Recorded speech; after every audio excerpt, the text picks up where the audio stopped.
Nossa live de hoje é os desafios emocionais da prematuridade.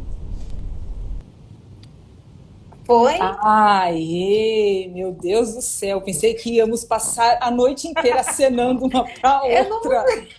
eu não sei mexer nisso. Por favor, hein, Thaís? Eu achando que você era a rainha das lives, tranquila. Nada. Quem é o rei das lives aqui é o Israel. A É, Dani tá aí. Oi, Dani, linda. a Dani tem acompanhado o meu perfil. Eu vejo que ela curte lá. Ai, eu tô só acertando aqui Eu para ficar. pastoreava a Dani quando. A Dani era lá de Taipas, eu pastoreava ela quando a Anelisa nasceu. Ela acompanhou tudinho de pertinho. Ah, que legal. Então é alguém que acompanhou a história, né? E hoje a gente vai falar sobre os desafios emocionais, né, da prematuridade.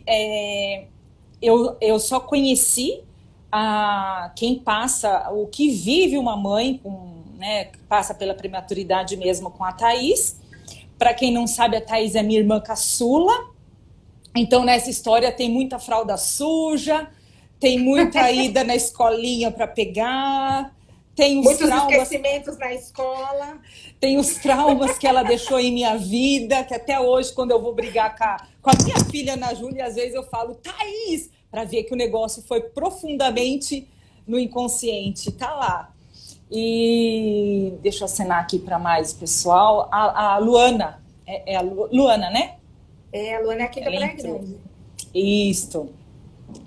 Então, eu quero dar boa noite para todo mundo e já primeiro agradecer a todas as mães que me ajudaram, né, na pesquisa, enviando o áudio, porque eu perguntei para algumas mães que também tiveram prematuros e para que elas me contassem a experiência delas, né, para que eu tivesse entendimento mais ainda do que a emoção, do que elas passam. E é interessante que me lembrou muito, Thaís, quando você teve, né, a Anelisa, e aí então eu falei, nossa, olha como os mesmos sentimentos, os mesmos medos, aquilo, as emoções que desconhece é muito igual. E aí eu quero agradecer a Thalita, a mãe do Guilherme. Ela, nossa, foi assim de um carinho muito grande. Me mandou muitos áudios. E esses áudios, eu falei para ela, eu não vou conseguir escutar tudo. Por quê? Porque eu preciso anotando e pesquisando, voltando no áudio de uma outra mãe que tinha me mandado também. A Bruna, mãe da Camila, e a Renatinha, mãe do Arthur. Então eu quero agradecer muito. E o interessante é que todas que me contaram o relato delas por áudio, eu pude perceber que elas se emocionavam, elas me mandavam áudio chorando, daqui a pouco saía, daí voltava com a voz forte novamente. Então, eu pude ver que é muito profundo as emoções vivenciadas nesse período, é muito forte, né? E eu acho que é muito importante falarmos disso. Importante por quê? Porque as pessoas desconhecem todo esse sentimento o que a mãe vive na maternidade, a Thaís vai falar muito sobre isso, é um processo muito lento e doloroso emocionalmente, né Thaís? E também as pessoas, eu já ouvi isso, as pessoas, porque o bebê fica muito tempo na maternidade. Sim. E aí a mãe volta para casa. E aí fica todo mundo perguntando. Chega uma hora que a Thaís vai falar sobre isso, que não dá para falar, porque o que vai... a melhoria do dia a dia é muito mínima. Muito pequena, Muito pequena. E aí fica cansando, né, a mãe. E aí eu já até ouvi isso. Ai, parece que estão escondendo alguma coisa, ninguém não fala, eu já escutei isso. E essa live seria bom para que as pessoas conhecessem, entendessem todo esse processo emocional que as mães vivem. E claro que o desgaste emocional da mãe, que passa pela prematuridade, todas as mães, né, tem o desgaste. Quem é mãe sabe, mas eu pude perceber pelo que eu li, pelo que eu fui atrás, pelo que o relato das mães que me enviaram áudios, o quanto é muito mais profundo esse desgaste emocional. Então, eu achei que seria muito, assim, uma relevância grande falarmos sobre isso, sobre esse assunto, né? Que só fala assim quem convive, porque quando a gente não passamos por isso, a gente não tem intenção, não tem atenção para isso, não tem interesse, e é um assunto que acaba passando desapercebido, né? Então, a Thaís é minha irmã, como eu já falei, irmã caçula. Então, a Thaís, que é a mãe da Annelisa, eu queria que você mostrasse a Annelisa, Deixa eu chamar ela aqui. essa menina linda, Tem que cuidar gostosa. melhor. Olha aqui. Ai, meu amor, você tá bem? Sim, Tá? Olha que sim. linda que ela é, menina de sorriso fácil, linda, tem vários talentos. Me fala uma coisa, meu amor, quem é sua madrinha maravilhosa? Você. Ah! Obrigado, viu, amor? Obrigada, amor. Você Obrigada. Cuidado aí e fecha a porta, tá? E então vamos começar com a experiência da Thaís. Thaís, eu queria só te perguntar, com quantas semanas a Annelisa nasceu, peso e altura que ela teve? Tá, a Anelisa, eu tinha 33 semanas. Na verdade, a primeira vez que eu fui para o hospital, eu estava de 32 semanas. E aí eu fiquei internada alguns dias, voltei de novo para o hospital com 33 semanas. Só que ela não tinha o peso e nem o tamanho de um bebê de 33 semanas, porque eu tive a pré-eclâmpsia. A pré-eclâmpsia é como se... Eu não sei os termos, tá? É como meio que se cozinhasse o cordão umbilical e não passa mais os nutrientes para a criança. Então, ela já estava, na verdade, em sofrimento fetal já há muitas semanas. Então, eu estava de 33 semanas, ela tinha que ter no mínimo uns 2 quilos. Ela tinha 1,300. E ela tinha que ter uns 45, não. Aí não lembro quantos centímetros ela tinha que ter, mas ela tinha 39 ou 40 centímetros. Ela era bem menor para a idade gestacional que eu estava, né? E isso me assustou demais, me assustou muito ver ela. Te assustou ver ela? Eu furei o bloqueio, porque não podia subir, a Thaís estava lá em cima, e eu cheguei no hospital com a minha irmã Juliana. E nós furamos o bloqueio, o segurança deu uma bobeada lá. Olha e isso eu... na minha família, gente. Imagine, quem hoje, graças a Deus, eu sou muito mais tranquila, mas há um tempo atrás, né, o desespero que se apossava da minha pessoa, eu furei o bloqueio do segurança e consegui ver bem na hora que a Annelise estava passando naquela incubadora, isso mesmo. Ai, eu me assustei com aquilo porque, nossa, quando eu vi a perninha dela, que era assim, menor que uma salsicha, mais fininha que uma salsicha, e eu fiquei apavorada. Eu falei, meu Deus, eu vi a cabecinha dela, sabe? Eu falei, meu Deus, aquilo me deu um temor muito grande. Me deu um temor Eu lembro que muito grande. meu sogro, quando viu ela pela primeira vez, tadinho, ele voltou, na hora eu fiquei com raiva dele, né? Mas hoje ele tá com o senhor, eu não tenho mais raiva. Ele olhou pra mim e falou assim, não vai vingar. Ai, meu Deus. E eu acredito que não é só você, né, Thaís, que ouviu isso. Ah, seu Valdemar, Verdade. saudade, seu Valdemar. Thaís, no Brasil, a taxa de partos antecipados é de 11,5%, o que faz do país o 10º no ranking dos nascimentos prematuros, né, de acordo com dados da Fiocruz e da Organização Mundial de Saúde. No seu caso, você sabia que tinha a possibilidade do parto prematuro na gravidez? Ou ele aconteceu? Porque muitos acontecem, né? Ninguém programa, eu quero parto normal, eu quero parto cesariana, acho que eu vou querer um parto prematuro. Isso não é uma opção. Sim. E por que eu estou te perguntando isso? Porque eu percebi que até as mães que tinham a possibilidade de ter, né, o parto prematuro por conta de uma gravidez de risco, por conta de algo que aconteceu na gravidez, elas não se preparavam psicologicamente. Então, ninguém se prepara para o parto prematuro, psicologicamente. Então, eu queria perguntar isso para você.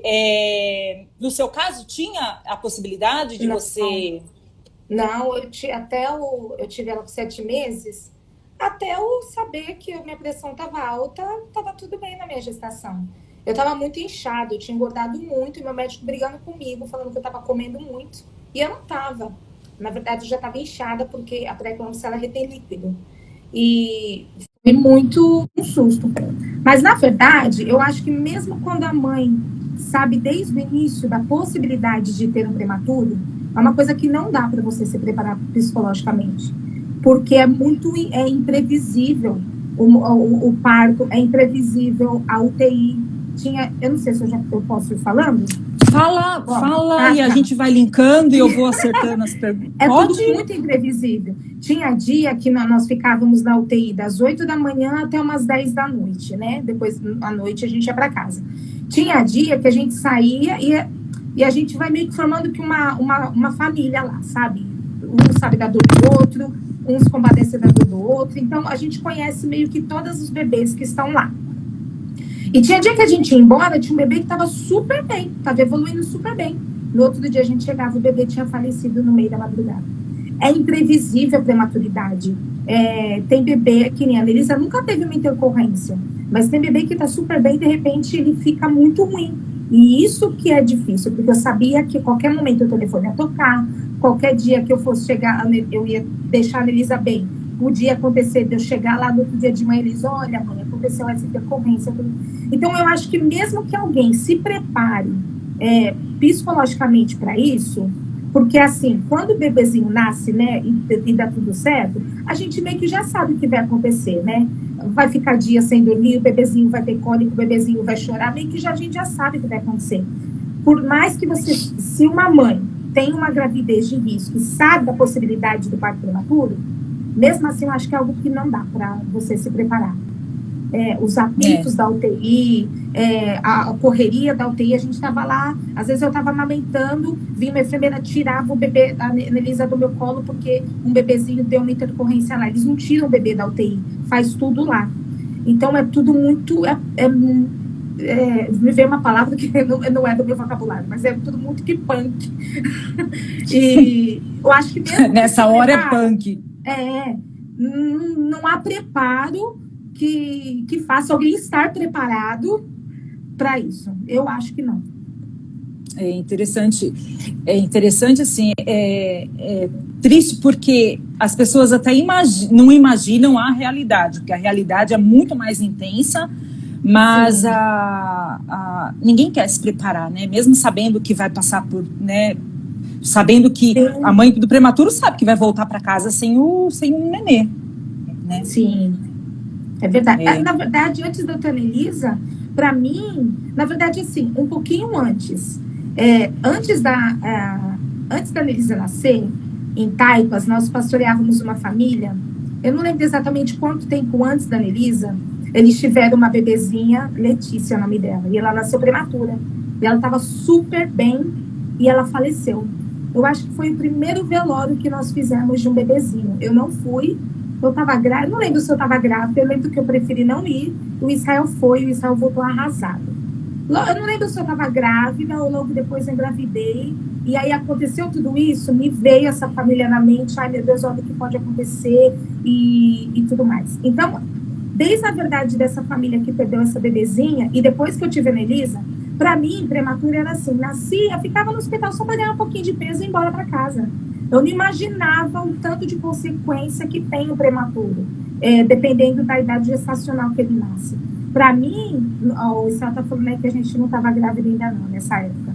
Mas para mim, era igual. Eu imagino que para muitas pessoas, quantas vezes eu ouvi isso? Agora é só engordar e ir para casa. Eu tinha uma raiva quando falavam isso para mim. Mas eu sei que a pessoa, hoje, né? Eu sei que a pessoa não tinha noção. Olha a dica aí. Porque eu falava, não é só ganhar peso, ela pode morrer, ela pode ter sequela, o cérebro dela pode fritar, pode acontecer muita coisa. Mas eu achava que era, é só ganhar um pouquinho de peso. É claro que o peso é muito importante e é um dos principais fatores, assim, determinantes que diz, né, se o bebezinho tá apto para ir para casa ou não. Geralmente, quando o bebezinho chega a 2 quilos, 2,1 kg, ele geralmente, né? Ele vai para casa, a não ser que ele tenha algum outro problema. Mas para mim era isso, era só ganhar peso. E eu acho que para a maioria das pessoas também, né? E o que é ser mãe de prematura? Agora, quando? Depende da época. Não, na época, durante os 2 anos, e eu queria que você falasse sobre isso também, que não é só simplesmente, veio para casa e agora tá tudo bem, né? Sim. Queria que você falasse sobre isso e hoje também, porque a nossa lindeza, ela nem parece que é prematura. Hoje, a Anelisa adora ouvir. Às vezes ela vai dormir, ela pede para eu contar a história de quando ela nasceu. Ela adora ouvir a história de quando ela nasceu, desde o início, de quando eu descobri que eu estava grávida e de quando eu descobri que ela... Da doença da prematura, como ela fala, né? Da doença da prematura. Que ela tinha doença da prematura, que ela tinha a doença do prematuro. A doença do prematuro. E é engraçado que ela gosta que eu conte, eu percebo que ela se emociona, ela fica com dó dela mesma. Ela faz eu contar tudo, assim, de quando ela nasceu, de como a médica disse pra mim, e de quando eu fui embora e ela continuou no hospital dela. Ai, coitada de mim, mãe. Ela gosta que eu conto tudo. E o que é ser mãe de prematuro? Não. É muito difícil. Eu não sei explicar, assim, mas vai na contramão de tudo que a gente espera. É um momento que, ao mesmo tempo que é feliz, porque é óbvio que você fica feliz em ver seu filho.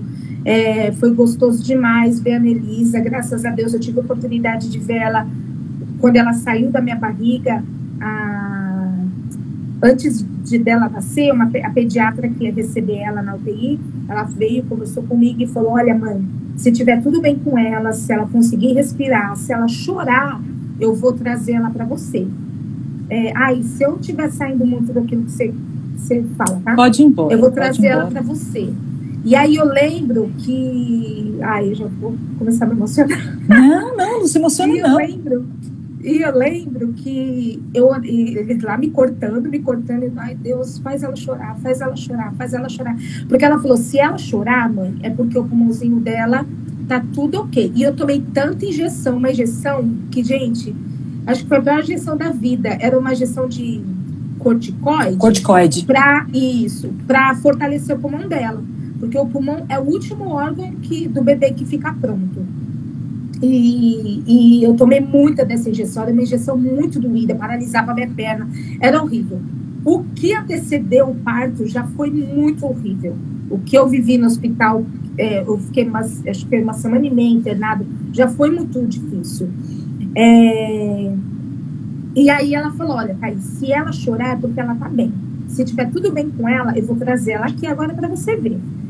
E aí eu lembro que me cortava e falando, o Israel não estava comigo porque foi um parto de emergência e eu lá sozinha, lá com meus braços lá preso. E eu orava ao Senhor, eu falava, Deus, faz ela chorar. E aí tiraram a Anelisa, ela demorou para chorar, mas chorou e chorou muito forte. Eu lembro como se fosse hoje o choro dela.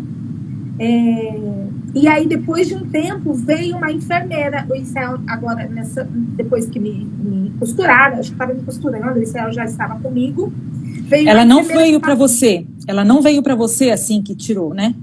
Não, tá. Porque eles têm que levar lá para... Tá, não, eu queria falar sobre isso também. Para dar uma nota para um tal de Apgar. Isso, para dar uma nota para o bebê. E aí veio uma enfermeira com um pacote, gente, mas você não tem noção do tamanho do pacote. Tanto que ela falou, o que você acha que tem aqui? Para mim só tinha um monte de pano enrolado, porque era muito pequeno. Não é possível que a Anelisa tá aí. E a Anelisa tava lá.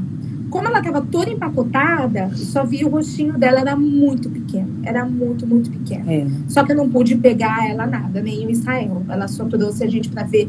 Mas eu lembro, gente, que é uma coisa tão óbvia de uma mãe ver o seu filho depois que ele nasce. Eu fiquei tão grata ao Senhor, porque eu poderia não ver ela. E era uma confirmação de que se ela viesse para mim, é porque ela estava conseguindo respirar sozinha. É porque, de alguma forma, ela estava bem.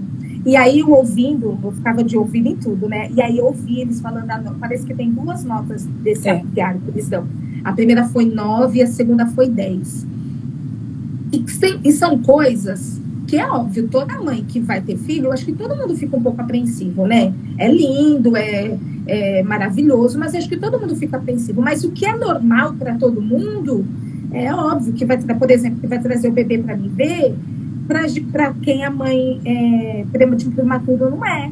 E eu me senti muito privilegiada. Depois eu vi da história de outras mães, eu agradeci tanto a Deus, assim, sabe, por poder ter visto ela. Aquilo acalmou meu coração, aquilo fez a minha pressão baixar. Eu não expliquei, né? A pré-eclâmpsia é a pressão que aumenta durante a gestação. E a minha pressão estava muito alta. Então, é tudo, ser mãe de prematuro é tudo muito, como eu posso usar a palavra? É tudo muito fora do comum, é tudo muito fora do normal. Isso traz muito medo, isso traz muito receio, isso traz muita dor. Eu me lembro que uma vez eu estava tão mal nos primeiros dias, que você não sabe o que faz, você fica na UTI parecendo uma barata tonta. Eu lembro que eu não tinha feito o canguru ainda com a Anelisa, e a pediatra da UTI estava passando, e ela falou, mas você quer pegar a sua nenê? E a Anelisa cheia de aparelho, cheia de fio. E eu nem sabia que esse negócio de canguru, que podia pegar para mim. A Anelisa ia ficar lá na incubadora até ela sair. E aí eu posso pegar ela? Aí a médica falou assim, pode, mas não é pelo bem dela. Isso vai fazer mais bem para você. Você vê o estado que eu estava. Isso vai fazer mais bem para você do que para ela. Quantos dias ela já tinha nascido? Ah, ela já tinha uns 5 dias, uns 5, 6 dias já. E daí você só pôde pegar ela? Ai. Foi a primeira vez que eu peguei a Anelisa no colo. E isso são coisas que são tão...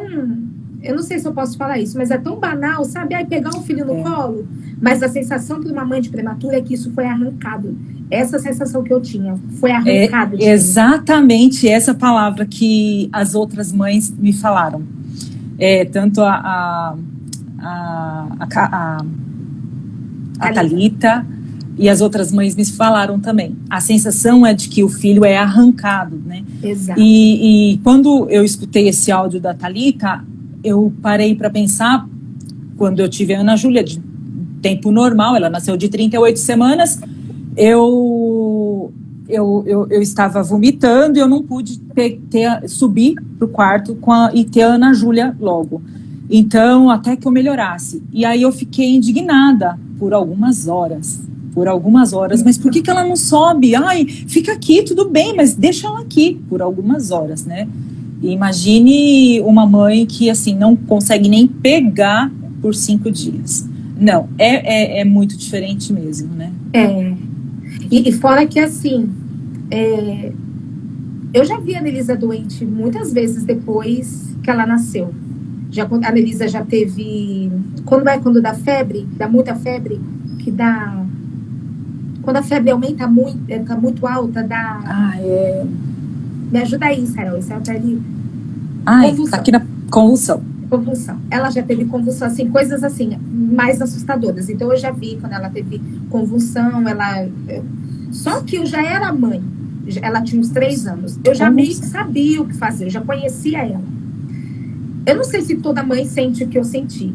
A Melissa estava 7 meses na minha barriga, mas quando eu vi ela, parecia era outra pessoa. Eu não sei explicar. Eu não sei explicar. Então, a primeira vez que eu vi a Melissa foi quando a enfermeira trouxe, mas a segunda vez, quando eu vi ela estava na incubadora, ela era cheia, ela era toda enrugada, ela era... eu falo com ela, filha, você é linda, mas quando você nasceu, filha, não.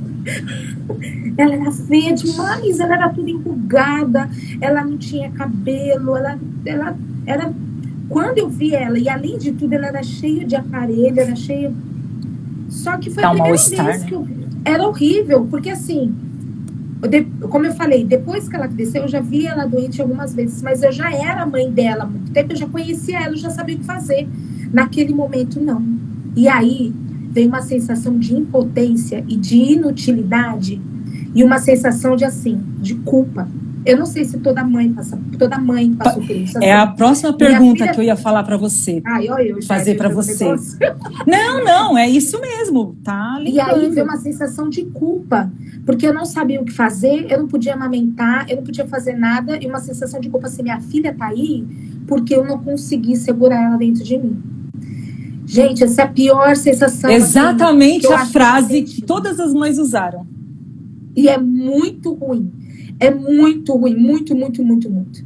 É claro que, como eu falei, depois que a Anelisa cresceu, ela já ficou doente. E eu acho que, por algum momento, como mãe, a gente sente isso, uma sensação não de culpa, mas de impotência, sabe? Tá doente, você não tem o que fazer, você tem que dar carinho e parará. Mas naquela hora eu não podia dar carinho, eu não podia pegar ela no colo, eu não podia acalmar, eu nem sabia como fazer para acalmar ela. Eu vi ela chorando no incubador e não podia fazer nada. Gente, isso aí já veio de novo, aquela sensação de isso me foi tirado. Só que aí também tem o tratamento de Deus na vida da gente, né? Quando eu me senti assim, o Israel também se sentia assim. Aí Deus falou no meu coração, no coração de Israel, de que quem estava no incubador era a Anelisa, mas quem estava crescendo em fé era eu e ele. E aí a gente teve que aprender a depender daquilo que Deus tinha para a vida da Anelisa, para a minha vida, para a vida do Israel, e esperar em Deus. E aí é o tratar de Deus na vida da gente mesmo, né? As mães me falaram isso mesmo, de que elas sentiam frustração e sentimento de culpa. Até o Israel colocou aí, né, a incapacidade e culpa, porque você não tem o que fazer. E elas, eu acho que é um sentimento que muitas demonstraram. Eu li relato de outras mães também na internet, que elas falavam desse sentimento quando teve também. Nós falamos também de ser arrancado, que você falou que esse sentimento de que foi arrancado. Outra coisa que eu queria te perguntar, que é algo que é muito triste, assim, de relatos que eu ouvi das mães, né? Quais as dores das mães? Você me falou muito bem das amigas, até amigas que você fez, que traz amizade até hoje, né? E eu queria que você falasse da dor dessa mãe na UTI neonatal. Quando eu tava lá, no meio de tudo, eu tava tão mal, assim, mal porque a Anelisa nasceu e todos os médicos falavam, olha, ela vai nascer, sua pressão vai estabilizar. Só que foi tudo tão traumático para mim, e que ela nasceu, minha pressão não desceu. Minha pressão continuou 20/9, 20/10, tanto que eu fiquei muito tempo internada ainda depois que ela nasceu. E isso foi muito traumático. Tudo foi muito traumático para mim. E eu me perdi na minha emergência assim. Quando a Anelisa, foi muito difícil para mim. Tanto que uma vez o cardiologista que cuidava de mim, eu já tinha recebido alta do ginecologista no hospital, mas o cardiologista que cuidava de mim, ele falou assim, olha, Thaís, eu vou te dar alta mesmo você com essa pressão desse jeito. Porque você vai precisar aprender agora a controlar as suas emoções. Porque ele viu que você estava num momento de estresse muito alto, né? Isso, foi muito. Você precisava sair de lá. Isso, a gente tinha um lugarzinho que a gente tirava o leite, porque prematuro não mama. Prematuro, eles colocam uma sonda pelo nariz ou pela boca e vai dando de gota em gota. E a Anelisa demorou 15 dias, o estômago dela demorou, já estou falando de outra coisa, mas é porque tudo isso mexeu comigo. A Anelisa demorou 15 dias, o estômago dela demorou 15 dias para aprender a digerir o leite. Então, eu tirava o leite lá no lugar, e aí eles colocavam numa seringa e colocavam de 1 em 1 ml. Gente, você sabe o que é 1 ml? É uma gota. E eu lembro que eles colocavam, aí a dieta da... Eu lembro que na época eu fui medir, eu peguei tinha uma seringa em casa e eu fui medir o que era 3 ml. Aí eu falei, gente, 3 ml, por quê? Porque você tinha falado, ela conseguiu mamar 5 ml. Mas quanto que ela mamava? Ela mamava 2. Aí eu falei, nossa, de 2 para 5 não é nada. E eu lembro que você estava fazendo uma festa. Mas aí eu percebi o quanto eu estava fora dessa realidade tua. Porque mesmo sendo família, mesmo participando de tudo aquilo... Não é a mesma coisa. Não é, eu estava fora dessa realidade. Porque eu falei, nossa, de 2 para 5? Isso aqui não é nada. E eu lembro da festa que você fez. Isso. E no começo era 1. Só que esse 1 ml... eles colocavam na seringa, aí depois de 3 horas eles sugavam a seringa na ponta da sonda.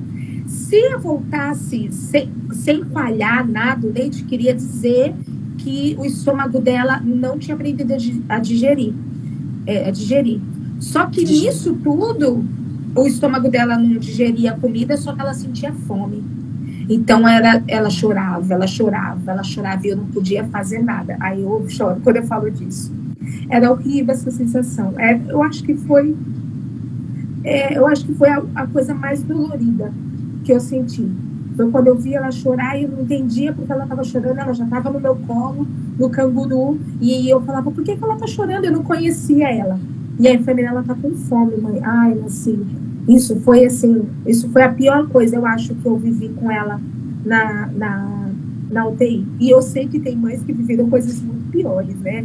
Ela nunca teve uma parada cardíaca. Eu acho que ela nunca fez apneia, a Anelisa não tinha nada, mas foi muito dolorido isso. E aí, como a pergunta é, né, da vivência, da dor da mãe, tem mães que tiveram outras dores. Tem a Welmer, eu acho que ela não entrou, não. Eu de vez em quando, assim, já tem muito tempo, às vezes a gente se fala, às vezes tem alguma lembrança no Facebook. E a Welma, eu fiquei 40 dias com a Anelisa. A Welma ficou quase 4 meses com a Isabela na UTI. E a Isabela teve várias intercorrências. A Isabela teve que fazer cirurgia no coração. Às vezes, os prematuros, quando nascem, principalmente com menos de 30, 28 semanas, tem que fazer reparos no coração. Na verdade, é porque o coração não formou o que tinha que formar, aí tem que fazer a cirurgia. Então, as dores das mães é diferente por causa das consequências e do que ela está vivendo com seu bebê, mas eu acho que de todo mundo é a solidão. Porque, assim, como você falou, você é minha irmã, você é tia da Anelisa, mas você não estava lá todo dia na UTI. O ambiente é muito estressante. Quando morria um bebezinho, gente, era a coisa mais agoniante o dia inteiro. Essa partilha, né? Porque você acabava partilhando, porque a sua também estava lá. Nossa, e a gente sabia exatamente o que uma ou outra estava sentindo. Eu lembro uma vez que mudaram a incubadora da Anelisa de lugar. E aí eu cheguei lá na UTI e fui para onde era a incubadora dela, meu Deus, né, o leito dela. Quando eu cheguei lá, não estava lá. E, gente, eu comecei na UTI. Eu já estava desequilibrada. Eu já estava toda desequilibrada. Imagina, Thaís, nós não somos assim. Imagina, nós já nascemos com inteligência emocional. E eu já estava num momento assim que eu não queria mais saber de nada, sabe? Eu tinha acabado de parir, eu estava cheio de dor, minha pressão não descia, minha pressão não abaixava, eu estava assim de saco cheio mesmo. E aí eu comecei, meu Deus, cadê a Anelisa? Cadê? Aí uma mãe, eu esqueci o nome dela agora, ela, calma, ela tá ali. Ai, deu que vergonha, mas ela falou com tanta calma, com tanta... que vergonha, olha esse cabelo que eu fiz. Aí eu fui lá, Só que depois... Vanessa é o nome dela. Aí depois quando eu fui pra semi-intensiva, a incubadora do bebezinho dela era do lado da minha, né? E aí ela tava falando também assim... Era como se ela tivesse feito aquilo, porque assim, eu sei o que você está sentindo, eu sei esse desespero, calma que vai dar tudo certo. Assim, eu até te contei de um outro momento que eu vivi, foi com a Welma, a mãe dessa Isabela que eu te falei. A Isabela já estava super bem, a gente já estava na semi-intensiva, que é bem mais tranquilo do que a UTI mesmo, a UTI intensiva.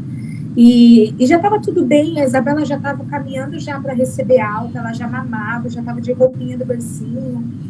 Só que aquele dia a Welma não estava bem, porque tem dias que é muito cansativo você acordar, meu Deus, eu tenho que estar lá de novo. Aí você lembra que é porque o seu filho está lá e você sente culpa de estar cansada, é muita coisa. E aí nesse dia a Welma não estava bem, e também não sei porque a Bela, a gente chamava de Bela. A Bela não queria mamar, ela mamava e chorava, foi muito estressante para ela aquele dia. E aí chegou uma enfermeira, e a enfermeira não fez por mal, fez na maior boa vontade o trabalho dela, e ela sempre ajudava o menezinho, porque tem a fisioterapeuta que vem para ensinar a gente, na verdade a criança a sugar, amamentar, porque prematuro nasce não sabendo nada. O que é normal para o bebê sugar, o prematuro não sabendo nada, pelo menos os que eu conheci lá e a Anelisa. Enfim, aí tanta coisa para falar, né? E aí a Uelma estava muito mal, e ela já meio que olho marejando, assim, meio que chorando, calada. E veio a enfermeira querendo animar ela. Ai, calma, por que você tá assim? Não, tá dando certo. Olha, por que você tá triste? A sua filha tá bem, você já passou por tanta coisa. Você não precisa ficar assim agora, tudo. E eu vi que aquilo tava... Eu tava vendo a hora da Uelma voar na cara dela. Aflorando. Aflorando na Uelma. Aí eu tava do lado da UTI, a Uelma tava lá do outro lado. Tinha uns 3 leitos no meio da gente. Eu olhei pra ela, ela olhou pra mim. Ai, quando eu contei isso pra você no áudio, eu também me emocionei. E a gente se entendeu no olhar. Ela olhou pra mim. A cumplicidade, né, Thaís? Eu olhei pra ela, eu não falei nada pra ela, eu só olhei pra ela e fiz assim. E depois ela falou pra mim, eu entendi. Sabe, é num olhar, assim. Meu olhar pra ela foi: eu sei que você tá sentindo. Eu sei que não tá fácil. Eu sei que tá tudo bem. Tinha vezes que eu fazia essa oração para Deus. Eu falei: Deus, tá tudo bem com a Denisa. Ela tá ótima, mas eu tô cansada, Deus. Eu tô com medo. Eu tô estressada. Eu tô... E aí vai aquilo que você falou no início da live. Eu não queria falar com as pessoas. As pessoas me mandavam mensagem. Na época não tinha o WhatsApp, era o Messenger do Facebook. Quem respondia era Israel. Porque eu não queria falar com as pessoas. E por que eu não queria? Não sei. Porque eu estava esgotada. Por quê? É porque as pessoas eram ruins? Não, elas não eram ruins. Não, às vezes algumas perguntas não cabiam, tudo, mas eu não sei explicar por que eu não queria falar. Eu estava esgotada, estava cansada demais. E aquele dia eu olhei para o Elma e falei assim: eu sei que você está sentindo, você está esgotada também, né? E a gente vai se entendendo, assim, sabe? Uma mãe com a outra. Tinha dia que uma chorava, e aí uma vez era eu que chorava e as outras me levantavam. Outra vez era outro dia da outra chorar e a gente se levantava. E às vezes acontecia de um bebezinho, infelizmente, falecer, e a gente se unia para consolar aquela que tinha acabado de perder o bebê. E pelo que eu vivia, não sei se é assim com todo mundo, em todos os hospitais, mas essa foi a experiência assim, que eu tive muito parecido os relatos. Tanto que essa Uelma, ela não teve tempo de fazer o chá de bebê. Ela fez, eu não lembro o nome que ela deu, mas foi depois, quando a Bela já tinha 5 meses, e a gente foi, a Elisa tem a foto com ela, com a Bela, e foi muito emocionante também, assim, por conta dessa cumplicidade que a gente acaba gerando, né, uma com a outra. Uma das emoções assim que mais eu percebi das mães que me falaram e coisas que eu li na internet é sobre sentimentos que elas desconheciam que existiam dentro dela, pelo que elas estavam passando. E eu queria que você me falasse, porque eu ouvi do relato de outras mães e você também me mandou isto, o sentimento que você tinha na maternidade quando via as outras mães com os bebês assim no colo. Lá no hospital que eu tive na Elisa, ali na Liberdade, era o antigo Santa Helena, agora acho que é Oswaldo Cruz lá. A obstetrícia, o centro obstétrico era no mesmo andar que a UTI. Então, tinha algumas mães que estavam para ganhar nenê, tinha alguns quartos que eram no mesmo andar. Então, a gente andava no andar, tinha as grávidas chegando, tinha a família vindo para visitar o nenê, e eu tinha raiva. Ai, eu vou chorar de novo. Eu tinha raiva, eu não gostava de ver grávida. Quando chegava uma grávida, eu falei: nossa, eu vi aquela barriga, ai, que raiva que eu tinha. Só que daí eu me sentia culpada por ter raiva, porque a mulher não tem nada a ver com isso. Mas daí... pastora! Várias coisas. Sinceramente, né, eu tinha até esquecido que era pastora. Eu tinha raiva, às vezes, eu passava no... Não, eu queria falar sobre isso, Thaís. Sim. Eu queria falar sobre isso para ver como é natural esses sentimentos. Sim. Porque às vezes as pessoas ficam horrorizadas, falando: nossa, não é tudo muito intenso, não. As pessoas têm que entender. Aí fala da sua raiva. Isso, por conta daquele sentimento de que me foi roubado, de que me foi tirado. E aí, é só o Espírito Santo mesmo para ir tratando no meu coração e no coração das mães que não que ele tá cuidando, que ele continua cuidando de tudo. Foi aí que eu sempre lembrava, assim, o que Deus estava falando para mim. A Nelisa, para mim, para Israel, né? A Nelisa está na incubadora, mas a sua fé está... É como se ele dissesse que a minha fé estava na incubadora, a minha fé estava sendo tratada, a minha fé estava sendo gerada, nutrida e crescendo, sabe? Mas eu tinha esses sentimentos. Eu lembro que eu passava nos quartos e tem as famosas plaquinhas das portas, né? E eu mandei trazer a Danelisa. Ela não estava no quarto comigo, mas eu coloquei a Danelisa na porta. Porque eu falava, é óbvio que na hora eu não pensei isso, não vai me tirar isso, né? Uma plaquinha na porta. Mas é o que a gente espera, que a gente projeta. E não sai nada de como a gente projetou, não saiu nada de como a gente projetou. E pensar, foi uma bobeira, uma plaquinha na porta. E eu mandei trazer a plaquinha. E para a mãe é muito, tem um sentimento muito especial, um significado muito especial. E aí eu via os familiares vindo visitar eu estava lendo ali que o Israel escreveu, vinha visitar o bebê, e aquilo me fazia muito mal. Eu via a grávida com o barrigão chegando, me fazia muito mal. Eu tinha um sentimento por que eu não? Por que eu não pude? Por que minha família não está aqui? Eu lembro que quando eu desci do centro obstétrico, vocês estavam tudo no meu quarto. Eu não queria ver ninguém. E tá, eu lembro, você estava muito mal. Eu estava muito mal, não queria ver ninguém. E eu fiquei louca, fiquei desnorteada. Eu lembro até que você estava meio passada, só que a gente queria certificar que você estava bem. Sim, né?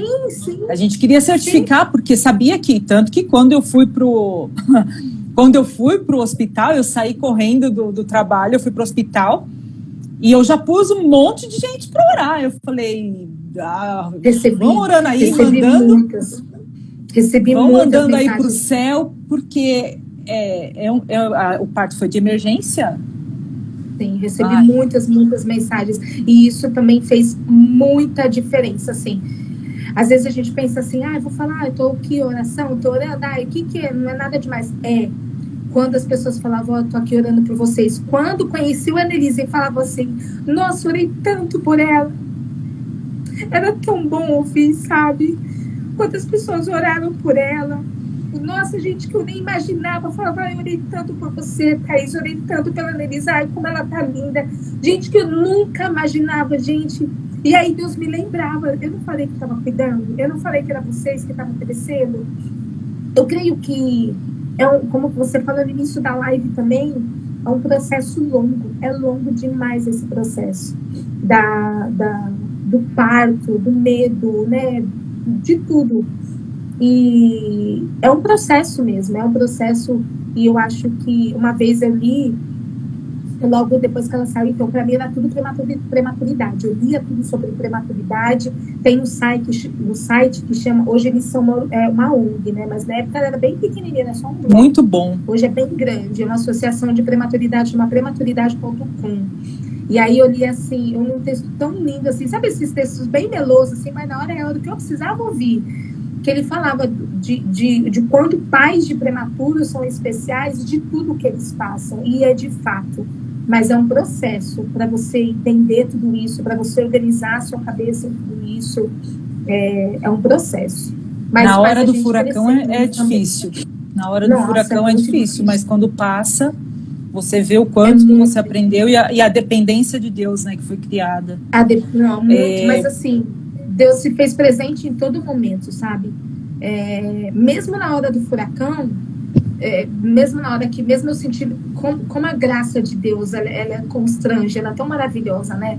Mesmo no meio daquele turbilhão de emoção, um turbilhão de sentimento, de culpa, de raiva, de dor, de incapacidade, eu conseguia perceber Deus falando com a gente, eu conseguia perceber Deus ministrando no nosso coração. E se eu for pensar no merecimento, eu não merecia, porque eu tinha tantos sentimentos, eu tinha tantas questões dentro de mim, e mesmo assim Deus agia com tanta graça. Eu me lembro que, deixa eu contar essa experiência aqui, foi antes, na verdade, da Annelise nascer, mas foi muito forte. Rapidinho, tá? A Anelisa nasceu numa segunda-feira. No domingo, eu estava sozinha lá, porque o Israel estava na igreja, nos afazeres da igreja, e eu estava bem, então eu estava sozinha no quarto. E eu acordei de manhã, no domingo, eu deixava a televisão ligada o dia inteiro. E eu acordei, não sei que canal que estava, a mãe deve saber. E estava passando, domingo de manhã, tem um monte de programa de igreja, né? E estava passando um programa, eu não sei de que igreja que era, eu acho que era daquele da Assembleia de Deus, não sei. Só que eu acordei com eles... Ai, eu vou chorar de novo. Eu acordei com um coral da igreja cantando aquela Mestre Mar se revolta, as ondas atendem ao peixe amar. E só que eu não ouvia o coral, eu ouvia a mãe cantando. E era como se ali eu não fosse a mãe, sabe? Para quem não sabe, minha mãe cantou no coral da igreja desde que eu sou criança, eu lembro da minha mãe cantando no coral. E era como se eu ouvisse a mãe cantando na igreja quando eu era criança. E naquela hora, um sentimento assim de que agora, naquele momento, eu não era a mãe, eu era a filha. Mas não da Eunice. Deus usou aquilo para revelar a paternidade dele na minha vida, o cuidado dele na minha vida. E eu acordei com a voz da mãe cantando aquilo e cantando sossegai, sossegai. E eu tinha certeza de que Deus estava no controle. Olha que doideira. Apesar de todos os sentimentos que eu tinha certeza que Deus estava no controle. Mas é tudo muito doido você viver tudo aquilo. Mas aí, nos momentos principalmente de medo, eu tinha muito medo da Anelisa morrer. Eu fiz uma oração muito perigosa para Deus, mas eu tinha medo. Depois eu conto da oração também. E todas as vezes que eu tinha medo, assim, eu me lembro... Ai, Thaís, já tem tanta coisa para falar e já é 8h25. E todas as vezes que eu tinha medo, Deus me lembrava do que ele tinha dito para mim, daquele sentimento de paternidade que ele estava cuidando de tudo. Vai, vamos lá. Não, fala o que você ia falar fala o que você ia falar.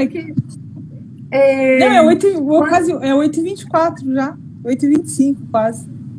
Quando foi muito rápido, né? A médica veio, falou, Thaís, a Anelisa vai ter que nascer porque ela tá morrendo na sua barriga. E é desse jeito, é seco desse jeito. Aí já veio as enfermeiras, já me pegou, já levou. E enquanto estavam me preparando, eu fiz uma oração para Deus. Eu quero falar assim, eu acho importante... O pai colocou, a mãe tá chorando aqui. E eu já ia falar, imagina o que a mãe tá fazendo agora? Chorando. Vai, fala rapidinho. Eu acho importante dizer isso, que assim, às vezes a gente pensa que quando a gente tem fé, como eu posso dizer? Quando a gente tem fé, a gente é inabalável, assim, no sentido de que a gente não tem sentimento, a gente não tem... E não é isso. E Deus me ensinou isso nessa muvuca toda da prematuridade. Eu fiz uma oração, eles estavam me preparando, e aí eu só estava com aquilo na cabeça. Ela está morrendo na sua barriga, ela está morrendo na sua barriga. A pediatra que veio falar comigo nem tinha vindo ainda, e eu orei assim a Deus, eu falei, Deus, eu quero muito ser mãe da Anelisa, eu quero muito. Mas se o Senhor levar ela hoje, o Senhor vai continuar sendo o meu Senhor. Se o Senhor decidir levar a Anelisa, o Senhor vai continuar sendo o meu dono de tudo que eu tenho. E eu lembro que eu fiz essa oração com muita fé. E depois eu lembrei da oração. E eu pensei, meu Deus, que oração perigosa é essa? Mas é isso que eu quero falar.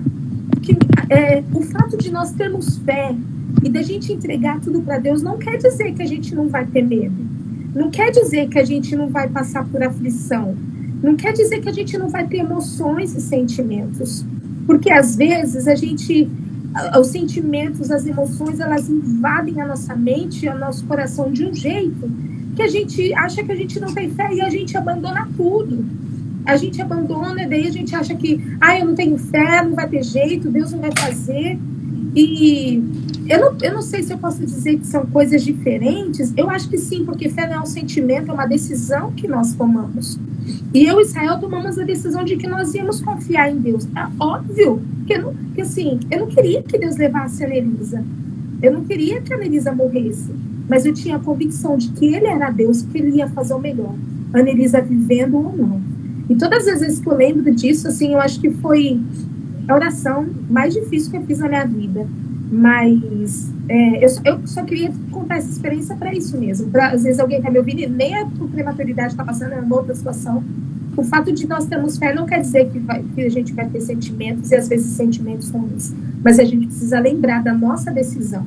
Que a nossa decisão foi pela fé, foi de crer, de que Deus está no controle de tudo, que Ele está cuidando de todas as coisas, de que tudo está na mão dele. Tem uma frase do pastor, acho que é do pastor Hernandes Dias Lopes, que ele fala assim, pode parecer que não, mas Deus continua rigorosamente no controle de todas as coisas. E às vezes pode parecer que não, às vezes a gente está chorando, às vezes a gente está se esgoelando, e aí eu acho que entra aquilo que depois de alguns anos a gente aprendeu da saúde emocional, né? Esqueci o nome, não. Não inteligência emocional? Da inteligência emocional, né? Eu acho que a inteligência emocional ajuda a gente nesse processo aí da fé também. Ai, falta 3 minutos para acabar. E assim, eu tinha muita coisa para perguntar. Como eu falei que foi... Mas não é isso, não, tudo isso já estava envolvido e você encaixou dentro das perguntas que eu já tinha feito, né? Eu queria perguntar como que foi você chegar em casa sem ela, né? Então, para que a família seja a rede de apoio, que é muito importante, a rede de apoio é o que funciona, é o que as mães precisam, né? Lógico que tem pessoas que, assim, não tem tanta sabedoria para falar uma coisinha ou outra, mas é muito importante. Eu quero agradecer muito você, agradecer a todas as pessoas que estiveram conosco na live, que outras mães possam, né, se beneficiar quando passar por isso, que é um sentimento normal de tudo isso que você falou, e as suas palavras quando terminou, sabe, desse momento de que Deus, Ele está no controle de todas as coisas. Essa é a nossa fé, eu creio nisto.